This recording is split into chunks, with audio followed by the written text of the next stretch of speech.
where we left off, they're getting ready to attend the ball at Netherfield. And when they get there, much to Elizabeth's dismay, Mr. Wickham is not in attendance. They are informed that Darcy's presence at Netherfield is what is keeping Wickham away.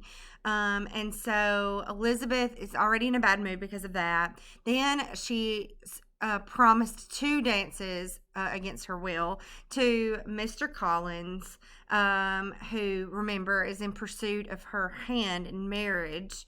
And she has to dance with him twice, which further sours her mood. Then she's asked by Darcy to dance, which to her is like punishment itself. And their conversation is very awkward. She tries to bring up the situation with Wickham, and he kind of like shuts it down, like he's not willing to talk about it. Mr. Collins makes a fool of himself, introducing himself to Darcy, which is a societal no-no. It's the order of hierarchy. So Mr. Darcy would have been free to introduce himself to Mr. Collins, but not quite the other way around. At supper, Miss Bennet is running her mouth about this advantageous marriage that's in the works for Bingley and Jane, which is going to be happening soon, and Darcy overhears that. Miss Bingley sidles up to Elizabeth and tries to warn him against Mr. Wickham. Against Mr. Wickham, which she throws out the window. Mary performs a terrible song. Mr. Collins delivers an absurd speech. In short, it seems like Elizabeth's family is trying their best to see who can expose themselves to the most ridicule, and she's mortified by their behavior. And all in all, not a very good evening. So the next day, Collins proposes marriage to Elizabeth. She attempts to turn him gently down, and he even does that in a really absurd way. When first he's like, "Let me state my reasons for getting married." He's like, my patroness has suggested that I do it. He thinks that it's like it will greatly add to his happiness, and that it is the proper path of life for a minister to take a wife. And so then he's like, oh, and aside from all that, now that all that's left is for me to tell you like how much I like you. So he kind of does that kind of backwards. So it seems like he's not even really like in love with her as much as it is like, hey, this is something I have to do, so let me just pick something as a matter of convenience. So she tries to turn him down gently. Miss Bennet gets very furious about this. She tries to force her husband to make Elizabeth marry Mr. Collins. She says she'll never see Elizabeth again if she still refuses. And Mr. Bennet refuses to force Elizabeth to marry anyone, which makes Mrs. Bennet upset. A few days later, Elizabeth runs into Wickham in Meryton, who apologizes for missing the ball. He walks her home. She introduces him to her parents. That same day, Jane receives a letter from Miss Bingley informing her that they, Bingley included, are returning to the city with no plans of an indefinite period of time. Which also implying that Mr. Bingley plans to marry Darcy's sister, his younger sister, Georgiana. So, of course, Jane is heartbroken by this. Elizabeth tries to comfort her sister by telling her that it's all Miss Bingley's fault. Like, she sees that you're in love with her brother, and she's taking him away to persuade him otherwise.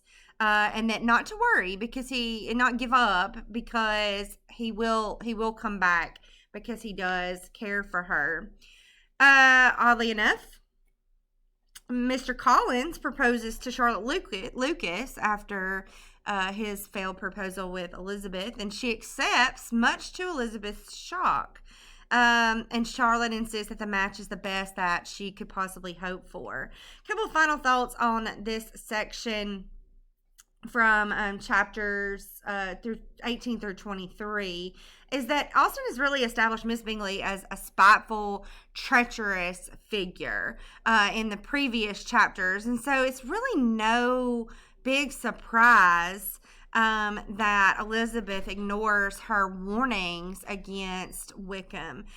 She has no reason to trust or to value her opinion because she has made herself out to be kind of flighty and silly and jealous and poorly behaved herself. So Elizabeth has no reason to believe that she would try to be doing Elizabeth a solid by warning her against Wickham. Elizabeth's own failure to ask Darcy directly while they are dancing, she tries to bring it up in a roundabout way. And the way that she does bring it up is in a way that assumes that Wickham is the one in the right and Darcy is the one in the wrong, which puts Darcy off about talking about it. Mr. Collins' proposal to Charlotte Lucas is really startling to us until we really start to consider Charlotte's situation. She's several years older than Elizabeth and unmarried. So she's already a burden to her aging parents. Her situation really is even more dire since she's really coming close to aging out of a marriageable age if she hasn't already. And she knows better than to seek love and affection. Instead, all Charlotte is looking for is a comfortable home and protection and security in marriage. So Collins, as ridiculous and absurd as he may be and embarrassing in social situations, it may very well be her last opportunity for some kind of salvation here. So she seizes the opportunity, and rightfully so, because, this could save her and it could help her avoid the scorn in society that accompanies being an old maid, an old unmarried woman. In chapters 24 through 26, Miss Bingley sends another letter from London, which adds insult to injury by praising the beauty and charm of Georgiana. She tells Jane that they will remain in London all winter, which kind of puts a kibosh on the Bennet's hopes that he's going to return to Netherfield.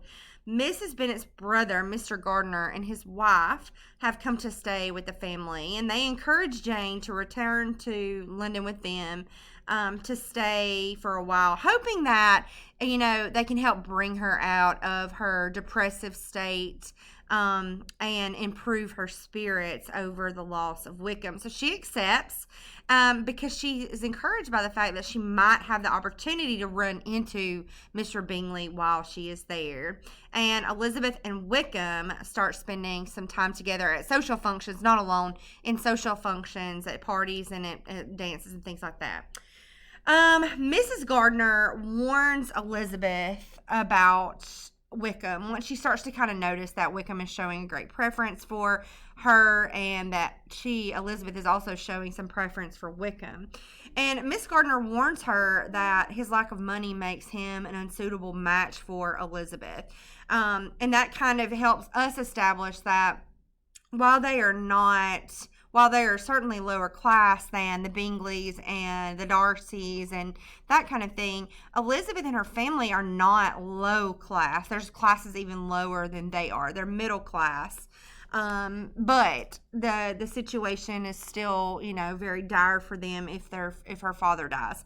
So she responds. She tells Elizabeth that she should be really careful in keeping him kind of at arm's length, and that a situation like this where she married beneath her would embarrass her father if she chooses to attach herself to Wickham. So she responds that she's going to try to keep Wickham from falling in love with her and that she has no intention of upsetting her father. Jane and the Gardiners leave for London. Elizabeth promises Charlotte that she will visit her once she is married.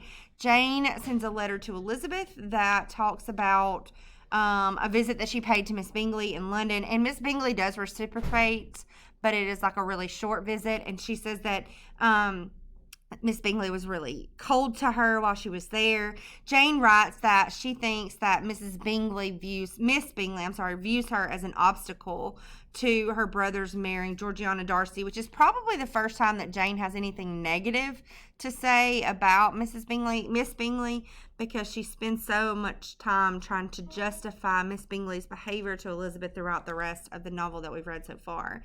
Meanwhile, in a plot twist, Mr. Wickham has shifted his attention to another girl, a Miss King, who has recently inherited a large fortune.